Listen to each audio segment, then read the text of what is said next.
अब आपको बताते हैं करहल की सीट वो समाजवादी पार्टी के पास थी और हमारा एग्जिट पोल कह रहा है कि करहल की सीट समाजवादी पार्टी के पास ही रहेगी।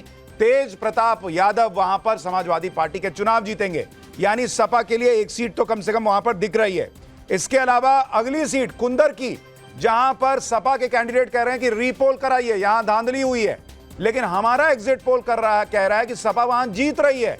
उनके खुद के कैंडिडेट हाजी रिजवान कह रहे हैं कि वहां पर चुनाव नहीं हुआ ठीक से, फिर से चुनाव हो, लेकिन एग्जिट पोल तो दावा कर रहा है कि सपा वहां भी जीत रही है। यानी अब 5-2 का आंकड़ा दिख रहा है यूपी के 9 सीटों में। मंझवा की सीट ये 8वीं सीट है यूपी में जहां पर उपचुनाव हो रहे हैं और यहां बीजेपी को बढ़त। हमारा एग्जिट पोल दावा कर रहा है कि सुचिस्मिता मौर्य यहां पर बीजेपी की चुनाव जीत सकती हैं और ज्योति सिंह समाजवादी पार्टी की हार सकती हैं। पिछली बार यह सीट निषाद पार्टी के पास थी, इस बार यह सीट बीजेपी के पास है और बीजेपी जो है वो यहां पर चुनाव जीत सकती है, यानी 6-2 का आंकड़ा।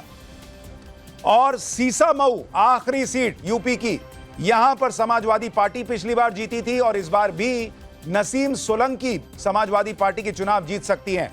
यानी यूपी उपचुनाव को लेकर हमारा एग्जिट पोल कह रहा है कि बीजेपी गठबंधन को 6 सीटें मिल सकती हैं 9 में से और समाजवादी पार्टी को 3 सीट मिल सकती है। इस पूरे 9 सीटों के समीकरण कुछ इस तरह से निकल कर आ रहे हैं। हमारे साथ सबा नकवी सीनियर जर्नलिस्ट और आनंद रंगनाथन जुड़ गए हैं। आनंद भाई, 6-3 यूपी उपचुनाव में दिख रहा है। ये मुझे लगता है 5-4 होगा सुशांत। 5 किसका? बीजेपी का। 5 बीजेपी का होगा, लेकिन उससे पहले मैं आपको बता दूं, आपने करहाल की बात करी और ये समाजवादी पार्टी का बेस्टियन माना जाता है। ऑफ कोर्स अखिलेश जी यहाँ से लड़े थे। बहुत ही जघन्य घटना वहाँ पे हुई है और मैं चाहता हूँ कि आप दर्शकों से भी ये बात करें। एक पुअर दलित बच्ची जिसने कहा था कि वो बीजेपी को वोट करेगी, she is been brutally killed. उनके माता पिता उनके माता पिता आगे आए हैं और FIR दर्ज हुआ है। एक mister Yadav has been arrested also, 2 लोग अरेस्ट हुए हैं, पुलिस का ही बयान आया है। ऐसी जघन्य चीज़, तो मैं जो लोग कहते हैं डेमोक्रेसी डेंजर में, मैं उनको बताना चाहता हूँ अब डेमोक्रेसी डेंजर में नहीं है कि कोई बस ये कह दे कि मैं बीजेपी को वोट करूँगी और उसके साथ ये कांड कर दिया जाए। तो ये सबसे पहले मैं कहना चाहता हूँ कि उन लोगों को जो एक्टिविस्ट चिल्लाते रहते हैं, स्पेशली जो दलित्स के लिए काम करते हैं, उनको अपने आप गिरेबान में झांक के देखना पड़ेगा कि क्या डेमोक्रेसी डेंजर में है कि नहीं है जब बीजेपी में बात आती है। ठीक है, सबा नकवी, 6-3 दिख रहा है आपके हिसाब से? देखिए, मैं आपसे सीधी बात एक कह दूं कि ये सरकार योगी आदित्यनाथ की है, सेंटर में भी बीजेपी ही है। अगर कोई अत्याचार हो रहा है तो बीजेपी की जिम्मेदारी है। हमने आज दृश्य देखे हैं कि वहां की पुलिस लोगों को वोट नहीं दे, वो बहुत जगह वोट नहीं डाल पा रहे हैं और मैंने खुद अपने एक्सपीरियंस में देखा है। मैंने इसके बारे में लिखा भी है, डिटेल में देखकर कहाँ कहाँ ये हुआ है। कुंडर की मुरादाबाद में ही मैंने देखा था कि लोगों के को वोट नहीं और किया था। जी, हमारे रिपोर्टर कुंदरकी में रिपोर्ट कर रहे थे, उनके साथ सपा के कैंडिडेट साथ में चल रहे थे और वहां मुस्लिम इलाके में हमारे रिपोर्टर ने कैमरे पर पूछा कि क्या आप लोगों को वोट देने से रोका जा रहा है, तो मुसलमानों ने कहा ऐसा नहीं। अगर आप चाहें तो मैं क्लिप चला सकता हूं। एक जगह आपके रिपोर्टर, मैं कुंदरकी जानती हूँ, बड़ा इलाका है, मुरादाबाद से कुछ वक्त लगता है पहुंचने में।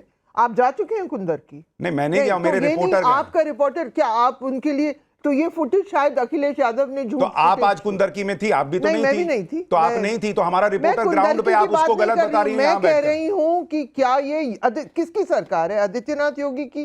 किसकी सरकार सेंटर में है, किसकी सरकार स्टेट में है? अच्छा, एक मिनट। तो अगर अत्याचार हो रहे हैं, किसकी जिम्मेदारी है? और क्या लोगों को अगर वोट, चलिए कहिए कि ठीक है ऐसे ही होगा, लेकिन इस पे हमारा जो इमेज है, हमारा जो लोकतंत्र है, उस पर सवाल उठते हैं, लोग उठाते हैं। जो पत्रकार जो वहां बैठे हैं, डिटेल स्टोरीज भी आएंगी।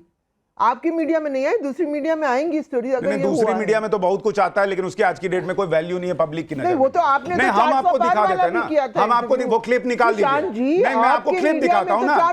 नहीं, देखिए सबा जी, मेरी एक दिक्कत है, आप यहां बैठी हैं नोएडा में, आप हमारा रिपोर्टर जो वहां कुंदरकी में मौजूद है उसकी रिपोर्ट पे डाउट कर रही है जो कैमरे पर है। ये नहीं करना चाहिए ना। आप वहां होती तो कहती, आप कह रहे हैं आप वहां पे कितना जानते हैं, क्या है नहीं। कि उसने एक बार वो क्लिप निकालिए, तो क्या ये झूठ? पीसीआर वो क्लिप निकालिए जरा। कानपुर से भी ये खबरें आ रही है, फूलपुर से भी। जब तक वो क्लिप आती है, मैं कहना चाहता हूँ, देखिए ये बहुत ही स्ट्रेंज सी चीज़ है। मैं कहना चाहूँगा कि समाजवादी पार्टी के सपोर्टर ने एक दलित बच्ची को मार दिया, जघन्य हत्या करी क्योंकि वो बीजेपी को वोट करना चाहती थी। और सभा जी कह रही हैं कि सरकार आपकी केंद्र में बीजेपी की है, स्टेट में बीजेपी की है, तो उनकी जिम्मेदारी है। तो मतलब आप कम्युनल बिगटरी करें, आप ऐसा जघन्य हत्या करें, वो समाजवादी पार्टी उनके सपोर्टर की गलती नहीं है। इसका मतलब कहना चाहते हैं अगर कांग्रेस स्टेट में कोई मुस्लिम के साथ अत्याचार करे तो वो कांग्रेस की जिम्मेदारी है, लेकिन वो नहीं मानते, हमेशा कहते हैं बीजेपी की जिम्मेदारी। तो ये दो यहाँ पे मापदंड नहीं चलेंगे, आपको कंडेम करना पड़ेगा। इतनी दलित के अगेंस्ट बीजेपी के सपोर्टर हैं, बीजेपी के ट्रम्पेटर्स हैं, बस ये एक मिनट सभा जी, मैं एक बात क्लियर कर दूं, आप मेहमान हैं, सब जानते हैं।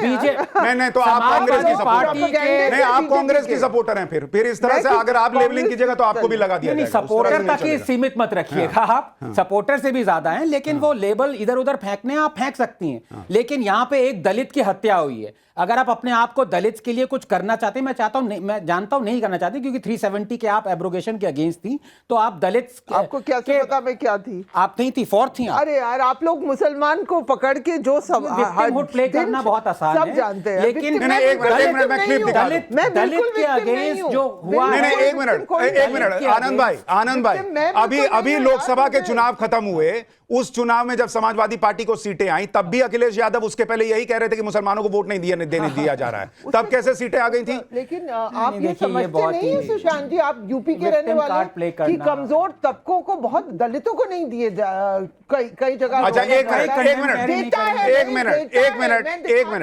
मिनट सभा जी एक मिनट, वो क्लिप शुरू से चलाइए जरा, मुसलमान कटेरी के खुद बता रहे हैं कि क्या है वहां पर।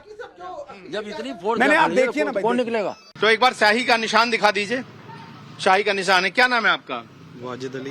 वाजिद जी, ये आपके अब आप देखना भी नहीं चाहती हैं, एक बार रिपोर्ट तो देख लीजिए। चुनाव को शिकायत की कि आप मोबाइल देख रही हैं, वोट डालने में दिक्कत आ रही है, प्रशासन जाने नहीं दे रहा, इसमें आप लोग को क्या आपको कहना है? ऐसी कोई दिक्कत है? मैं तो गया तो डाल कर आ गया। ये बताइए क्या नाम है सर आपका? फायम अली। ये बताइए क्या प्रशासन द्वारा वोट डालने से आपको रोका जा रहा है? ऐसी कोई दिक्कत आ रही है? नहीं सभा जी, मैं कह रहा हूं आप हमको कह लीजिए, आप आनंद जी को, ये मुसलमान वहां खड़े होकर कह रहे हैं कि हम वोट दे कर आए, हमको किसी ने नहीं रोका, वो किसके हैं? आप समझिए कि नहीं, तो आप बोल रहे हैं कि झूठ है, जो इमेजेस आए। अरे भाई, जो मेरे कैमरे पर है मैं वो बता रहा हूँ। पूरा कुंडर की ऑन रिकॉर्ड नहीं, तो पूरा कुंडर की तो वो भी नहीं है जो आप बता रही हैं। सुशांत जी, आपने जो आप जो समझते नहीं है कि can I finish? You can't wake up about me, I am talking about voter suppression. Rattle मत होइए, आपने अभी कहा आप कंडेम नहीं करेंगे, दलित के अगेंस्ट अत्याचार को कंडेम नहीं करेंगे। आज ये जय भीम जय मीम का सारा जो फर्जी मामला सारा सामने आ गया। देखिए, ये सारा प्रोपेगेंडा जो चल रहा है पिछले 10 साल से, आज एक दलित की हत्या हुई है, उसको कंडेम करने को तैयार नहीं है। वो कह रही है मैंने बीजेपी को वोट किया इसलिए उसकी हत्या कर दी। उसके माँ बाप की कोई वो नहीं है। एक सेकंड देखिए, बहुत जघन्य है, इसको बकवास कह रही हैं आप। दलित की हत्या हुई है, ये बकवास हो गया। आपका तो सारा प्रोपेगेंडा बाहर आ गया। तो एक सेकंड, इतना रैटल मत होइए, इतना घबराइए मत। देखिए, आपकी सरकार अगर नहीं जीत रही है तो इसमें आपका कोई दोष नहीं है। आप सुन लीजिए, बात सुन लीजिए, दलित आप सुन लीजिए, एक मिनट देखिए। Can I finish? या यहाँ पे भी आप अपना डेमोक्रेसी और डिक्टेटरशिप करती रहेंगी? सुनिए, बात है वोट, ये चुनाव हो रहा है, वोटर सप्रेशन की बात हो रही है। आप दलित ब्राह्मण बैठे हो, दलित। अब मैं ब्राह्मण हो गया, अब ब्राह्मण हो गए। मतलब ये अपने आप को जर्नलिस्ट कहते हैं सुशांत? आप शॉकिंग किस तरह के आप इन पे, और आई एम टॉकिंग नहीं, सभा नकवी जी, मैं ये कह रहा हूँ, एक मिनट मैं ये कह रहा हूँ, मैं ये कह रहा हूँ, मुझे ये बताइए, जो लोग कैमरे पर मुसलमान खड़े होकर कह रहे हैं कि हमको कोई दिक्कत नहीं आई, वो क्यों झूठ बोल रहे हैं? वो क्यों झूठ बोल रहे हैं? खुश है, झूठ आप क्यों नहीं खुश है? नहीं, बिल्कुल, मुझे कोई शक नहीं आपकी रिपोर्टर को। वोटर सप्रेशन मैं आपको डिटेल में बता देती हूँ। पिछले चुनाव में, लोकसभा में भी, मथुरा में भी हुआ, मुरादाबाद में हर बार होता है। मैंने मुरादाबाद में रिकॉर्ड किया, मैंने बीजेपी को भी बताया। आप पढ़ लीजिए, मेरी जो बीजेपी पे किताब है उसमें सारी डिटेल है। आपको सुनने के बाद मेरी कोई इंटरेस्ट नहीं आपकी किताब पढ़ने में, लेकिन उस स्टोरी पर स्टोरी की सभा जी, मैं ये कह रहा हूँ, देख लीजिए वोटर सप्रेशन किस तरह होता है। अच्छा मुझे एक बात बताइए, संभल में हुआ, मुरादाबाद में होता है, पर मैं ये कह रहा हूं, मुझे सिर्फ एक बात बताइए, पूरे चुनाव में 10 साल से यही चल रहा है कि बीजेपी ईवीएम हैक कर लेती है, नहीं, तो फिर वो EVM वोटर्स को क्यों रोक रही है? मैं मुझे ये अभी बताइए। कुछ जब और ईवीएम हैक ही हो जाता है तो वोटर को रोकने की क्या जरूरत है? साइंटिफिक बेसिस सुशांत जी, कुछ भी जब जो मन में आए वो बोल देना है कि वो पहले ईवीएम हैक कर लो, political फिर क्यों हो रहा है? वोटर को रोक लो, सब कर लो। होना ही गलती नहीं आप